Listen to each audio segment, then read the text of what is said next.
High, good morning. কেমন আছো সবাই? এখন বাজে দেখো 4:30, ভোর 4:30। দেখো আজ একটু তাড়াতাড়ি উঠেছি, আর একটু তাড়াতাড়ি উঠেছি কারণ দেখো আগের দিনের ব্লাউজটাও সেলাই করতে পারিনি। সেই যে ভোরবেলা বসেছিলাম কালকে, আজকে আবার সেই ভোরে, আর এটা শেষ করতে পারিনি। আবার দুটো শাড়ি, দুটো ব্লাউজ চলে এসেছে। কি করব দেখো, এই বাড়িতে কেউ নেই, তার জন্য এই সেলাইয়ের কাজটা অনেকটা পিছিয়ে যাচ্ছে।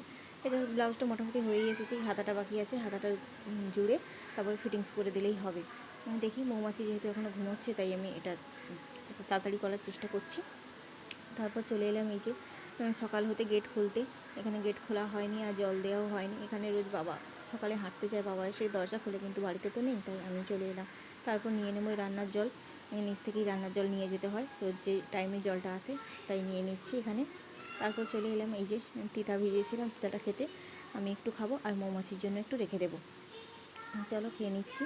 তারপর চলে এলাম রান্নাবান্না করতে। মৌমাছি বাপি এখনও ওঠেনি। এই যে ভেড়ি ভাজা আর হচ্ছে আলু কুমড়ো দিয়ে ঘন্ট। চলো ওদিকে রান্না হতে থাক। তারপর এই দেখো, পিঠটা যে সেলাই করেছিলাম তার জন্য এই কাটিংটা করার পর কাপড়টা একদমই মরে গেছে। তাই একটু ইস্ত্রি না করে ফিটিংস করলে ঠিক বাজে দেখাবে, তাই জন্য ভাবছি একটু ইস্ত্রি করে ঠিকঠাক করে নিই, তারপর একেবারে ফিটিংস করবো। কেমন? টাটা।